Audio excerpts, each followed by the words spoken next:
कार्तिक मास के कृष्ण पक्ष की त्रयोदशी को धनतेरस का त्यौहार बड़ी श्रद्धा के साथ मनाया जाता है।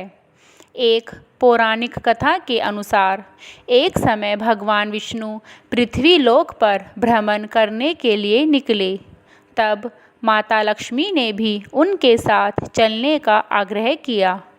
भगवान विष्णु बोले कि देवी, अगर आप पृथ्वी पर जाकर जैसा मैं कहूँ ऐसा ही करो, तभी आप मेरे साथ चल सकती हो।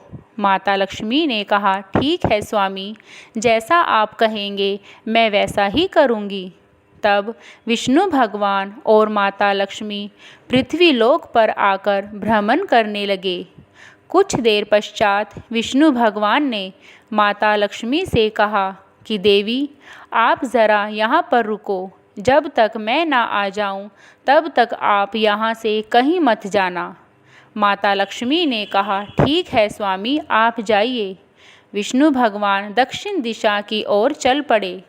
देवी लक्ष्मी के मन में एकाएक विचार आया कि भगवान विष्णु मुझे अपने साथ क्यों नहीं लेकर गए, उन्होंने मुझे यहाँ रुकने को क्यों कहा।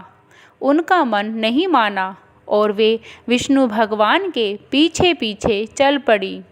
माता लक्ष्मी ने देखा कि एक जगह पर सरसों के खेत में सुंदर फूल लगे हुए हैं।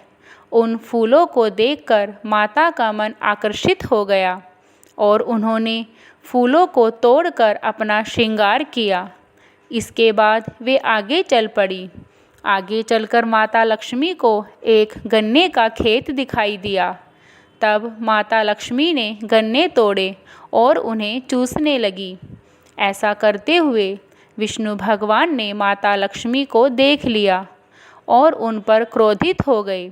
भगवान विष्णु क्रोधित होकर बोले कि देवी, तुम मेरे मना करने पर भी मेरे पीछे पीछे यहाँ तक आ गई हो और किसान के खेतों में आपने चोरी का दंडनीय अपराध किया है। मैं आपको श्राप देता हूँ कि आप 12 साल तक इस किसान के घर में ही रहकर अपना अपराध भोगोगी। ऐसा कहकर विष्णु भगवान वैकुंठ लोक में चले गए। माता लक्ष्मी वहीं किसान के घर में रह गई। किसान बहुत ही गरीब था।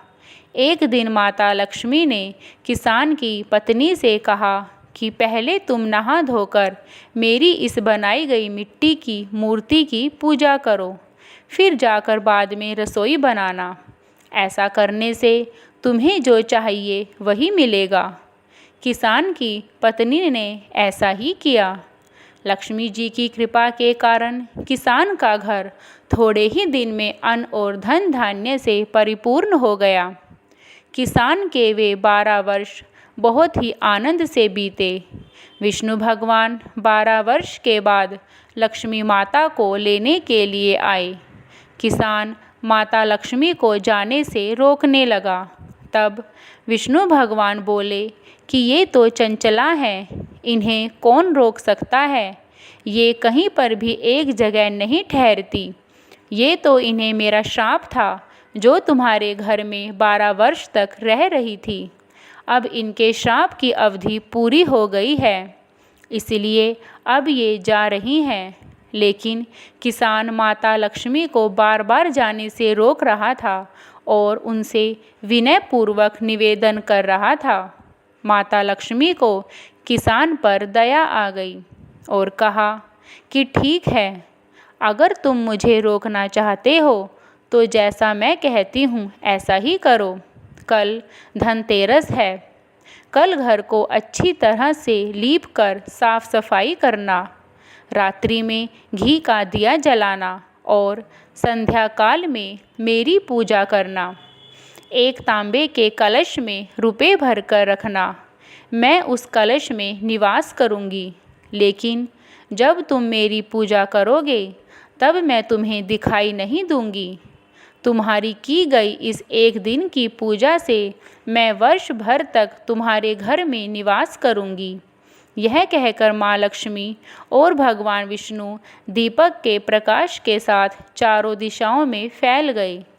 अगले दिन धनतेरस के दिन किसान ने माता लक्ष्मी के कहे अनुसार पूजन किया। किसान का घर सुख समृद्धि और धन धान्य से भर गया। इसी कारण धनतेरस के दिन लक्ष्मी जी की पूजा की जाती है। ऐसी और रोचक कथाओं को सुनने और पढ़ने के लिए मेरी वीडियो को लाइक और चैनल को सब्सक्राइब ज़रूर करें। धन्यवाद।